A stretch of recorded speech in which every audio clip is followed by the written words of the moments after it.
collaboration between Nepal, Reliance, Shewari Group, and SKF will lead the manufacturing of Campa Cola in Nepal. Reliance Industries, an Indian industrial conglomerate, has teamed up with Shewari Group of Nepal to create the well-known cold drink brand Campa Cola. The Indian cold drink brand Campa Cola, which was created by the RCPL, subsidiary of Reliance Industries, is an internationally acclaimed brand that has been sponsoring events such as India's premier IPL. The arrival of Campa Cola in Nepal is a sign of the company's commitment to building long-term business relationships with the Shewari Group of Reliance and dedicating time to Nepal. With the acquisition of Campa Cola in 2022 and its revival in 2020, Reliance has successfully consolidated this heritage brand as a popular cold drink brand, carrying on the Indian legacy. Campa Cola is a 50-plus-year-old historic Indian brand with an emotional message that connects many generations, said RCPL Executive Director Ketan Modi, adding that they are thrilled to collaborate with Shewari Group and other prestigious partners to bring the Campa brand to Nepal. Nepalese youth's hard spirit and dedication to their goals are embodied in the Campa Cola brand. This brand is already established in Gulf Cooperation Council GCC countries and will be produced and distributed locally by Shewari Group in Nepal. The company announced that the Campa range of drinks would comprise Campan Cola,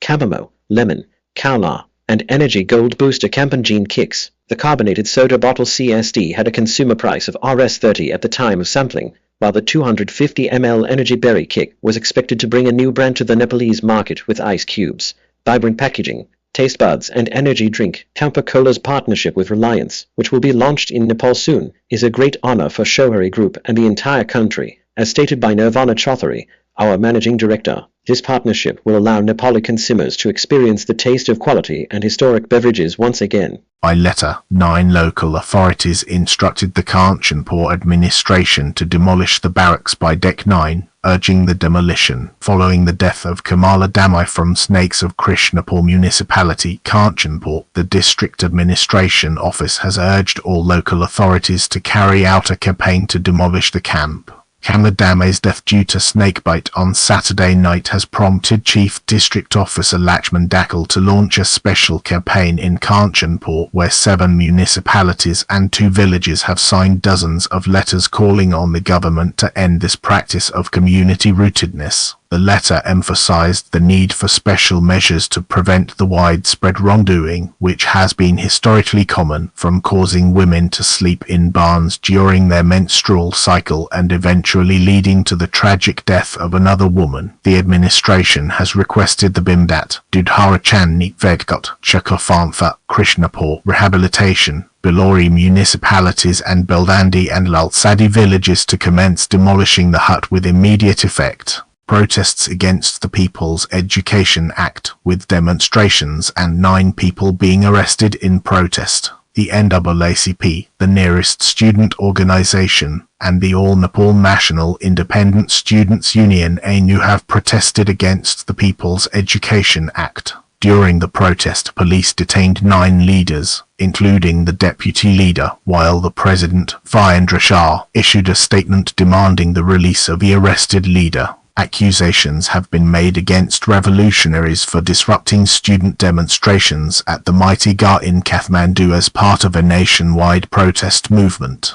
The police have apprehended Roop Budhaga, Lakshmi Shah, Surjan Pand and Ayash Gimaya in the Mirtiga area. The government has stated that it will not repress the student movement and is willing to pay any price to pass the Public Education Act, as it promises free, equal and scientific education. Experts believe the pilot of Air India, who crashed the airline, may have intentionally caused the crash. A senior aviation safety expert has suggested that the crash of Air India Flight 171 may have been caused by a deliberate pilot. He stated that the Boeing 787 Dreamliner's fuel supply cutting switches are not shut off automatically, but rather manually shut down by a special process. The Indian Aircraft Accident Investigation Bureau (IIB) released the preliminary report of the accident on June 12, and Ranganathan confirmed it within 24 hours with a statement. The crash resulted in the death of 19 individuals on the ground,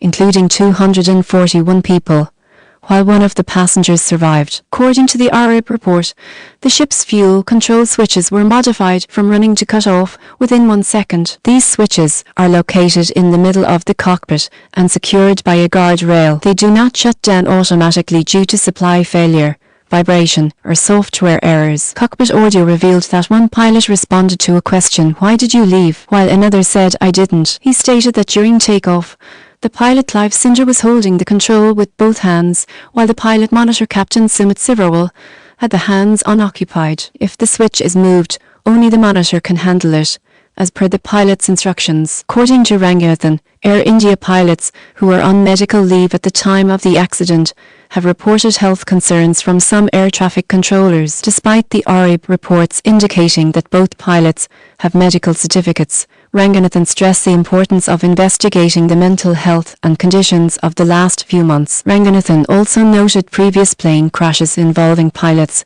such as Germanwings Flight 9525 2015, Silk Air 9997, Egypt Air 9999, China Eastern Airlines 2022, and Malaysia Airlines MH370. I'm not merely using my imagination, I'm also using past experiences and eyewitnesses to inform this statement, he said. The Indian government and the ARIB have not yet provided any specific information about the pilot's situation. India's aviation safety system and the mental health testing of pilots have been called into question by this incident. From NDTV. The economy will not benefit from President Pratin's decision.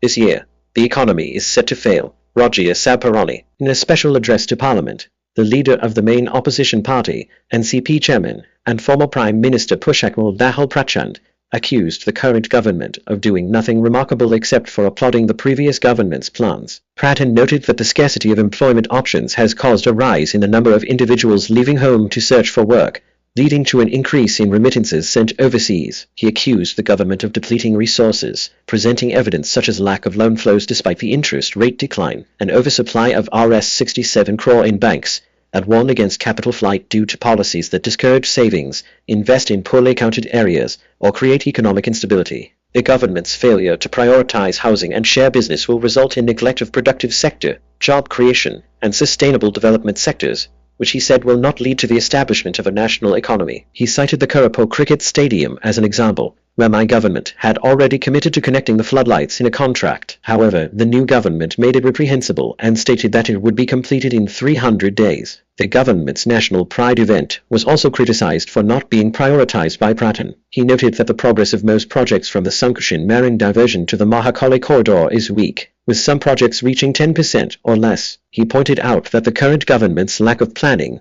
responsibility, and efficiency has resulted in a decline in economic opportunity and slowed growth.